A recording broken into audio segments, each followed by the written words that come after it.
of the ring with Canada's cornerman, Callum McGregor. Hey, motherfucker from Canada, sit. What they doing in Canada? I actually really like this spot. And Jasmine's live for a sub. That's where it leaves her neck exposed all the time. For this fight, I'm telling you, it's a flip of a coin. That definitely, I think, in some of the handicappers I talked to, has influenced the gambling line. I'm not really a fan of him at all. I'm generally always the underdog. Second round, Bub and subs.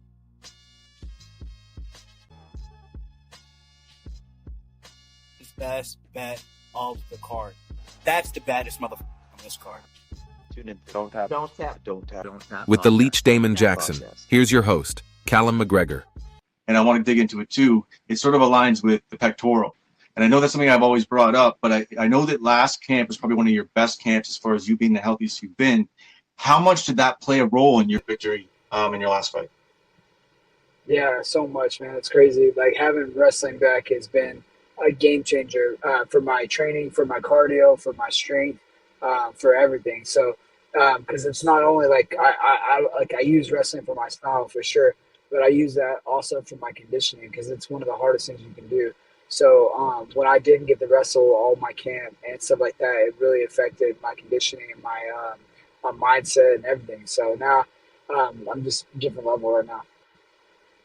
And how good did it feel? Because it seemed like everything was working right. Everything was firing on all cylinders and everything was just sort of coming together nicely for you. How good did that feel as it was going on and even post for yourself, in your camp? Yeah, I mean, obviously I wanted to get it finished, but dude's a tough dude, been around for a minute too, so he's fought some really tough guys. So, not getting to finish over him wasn't the end of the world, but I definitely thought I won all the rounds. So it was crazy when they gave me that split. I was like, man, that's crazy how quick it can go the other direction. Because I personally feel like I won that fight with Billy Q. So, it was crazy to get two decisions like that and to have them both be so close. I've been training just like I used to with my wrestling and stuff. So it's been great for my cardio. And I'm gonna let loose this fight for sure. I'm not just gonna wrestle this guy, but I'm definitely gonna use that. So Now, I was only going to ask you, I promised you one or two questions, so I'll make sure I cut the time short here. But the one thing I was going to ask you just sort of came to mind here was, have you, like in those fights where you feel like there's split decisions on the judges and you see how the judges are looking at things, have you and your camp taken a look at your last couple fights where it's been close calls and you've been on the one side or the other or whatever way it is and seen where you can maybe sort of not reinvent the wheel, but retool a couple things? yeah, I mean, just more volume with the hands for sure. But then also on the ground, like ground control only does so much good. So you got to make sure that looking for subs. And I just wasn't physically capable of doing that last few fights. So my last fight kind of was, but I still didn't have that confidence. And now that confidence is back and my jiu-jitsu, my wrestling is back. So I'm just in a happy spot right now.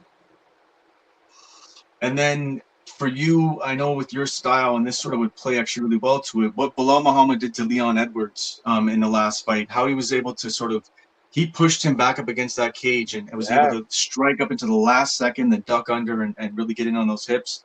How much of that performance did you see, if you actually did see the fight, and, did you draw anything from that? Yeah, no, I mean, definitely. I've been watching a lot of fights lately, like old fights, because it's kind of hard to watch them over and over and over because you kind of, you either start thinking they look worse or you start thinking they look better. So it's better to just watch a handful of fights and kind of get a game plan. But while I'm running, I always like to watch fights, and I've been watching a lot of Max Holloway fights. And I love this Calvin Kattar and then the Justin Gaethje fight still to this day is it's like one of my favorite fights. And I've been watching those a lot, so I've been drawing a lot from just the movement and the hands, and that stuff's great. And then just as far as Bilal, his dominance, it was great performance for sure. I think people want to see striking for sure, but if you have good control and you're constantly having to look for a submission or you're looking to hold that control, I think it's still exciting to a fan that actually knows what they're watching. So definitely a great performance. For sure. And then now for you, just the last question. We look at Chepe Mariscal. You know, the one wrinkle that he brings to the table where I look at this fight and I think the line's off again as usual, but I always, I have to sort of put my bias aside being a fan of yours. But the idea that, he brings a chaos and he does have some jiu-jitsu. He's got some hands on him as well, too. But the big thing for him is he's been a dog in fights, right? And that's sort of one of the things in your fights as well, too. You're able to push a pace. You last longer into rounds. You can push late into the, and even finish fights in the third round as well, too. And so for you, going up against a guy like this, you see some of the things where you see him on the ground and how he might match up against you. You see in the stand-up as well. Your stand-up always underrated. You got a sneaky round kick and some good hands on you as well too. So for you, how do you feel you match up on the feet and then match up on the cage and even in the grappling realm down on the mat? Yeah, I think he definitely, he comes forward and goes heavy. He gets a little wide sometimes, but I think they're going to pull together a game plan where they're going to come attack me with straight punches and a lot of forward pressure. But that's just all going to help my wrestling. And then the chaos is something that my wrestling just will come out in that situation as well. And, that'll be something I'll be looking for a takedown. I'm not going to sit there and trade back and forth with him and be that guy. So, I'm just excited to get in there because, I really have been putting work in on, my boxing and my footwork has been crazy. I've been shadow boxing, almost 5 hours a week. I'm pushing about 3 to 4 hours a week. I'm hitting shadow boxing just for 30, 40 minutes at a time, just shadow boxing with, 1 or 2 pound weights and just playing everything out, watching fights and reenacting stuff in my head, just kind of, really put myself back in that position like I just started this sport. And it's been great mentally, but physically, man, I'm in a different level right now. I was ready to go on the 20th. I was ready to go. I could have taken a week notice fight and been in great shape. So the fact that I got an extra 2 or 3 weeks to train, it's like a full fight camp for me. Awesome. So with Chepe, obviously, I think the reason why the line is the way it is right now is something to do with the Dan Ige fight. Follow me on this. Chepe has power in his hands. So that's what they're looking at because he's dropped a couple guys in a couple of his fights. And they're looking at the Ige fight. And it's not to rehash this fight, but I know for a fact because we talked in depth about it, you couldn't really run a backup game plan. If the feet weren't working for you, you couldn't really get to the ground because you hadn't run any wrestling. You had no grappling in your game or in your camp as well too. So I think the line's baked because of that Ige fight, and I think that they don't realize the Damon Jackson they have in front of them. Am I off in saying that? 100%. No, I think definitely.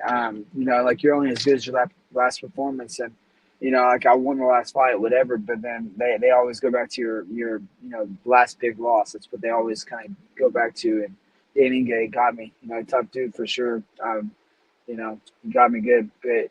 The Billy Q I think it's fight, because they look for win conditions, right? When they bake the lines, they look for win conditions. So they're trying to find a way for this and that and that and this. And I think that on the feet, you guys can have a great back and forth. And I think that you could surprise him on the feet. And then on the ground, I just think you're going to be dominant if it goes there. So the fact that that's there as an option and it's there, I think gives you more confidence and changes up your stand-up as well too. If that makes sense. 100%. Yeah, 100%. Yeah. But okay, brother, like I said, I didn't want to take too much of your time. I wanted to sort of dissect that a little bit, and I really look forward to seeing you in there again. Damon Jackson, pretty much dog of the week on almost every podcast I know. Ready, man. I'm ready to go. You're in the ring with Canada's cornerman, Callum McGregor. Hey, this motherfucker from Canada. Sick. What they doing in Canada? I actually really like this spot. I think Jasmine's live first.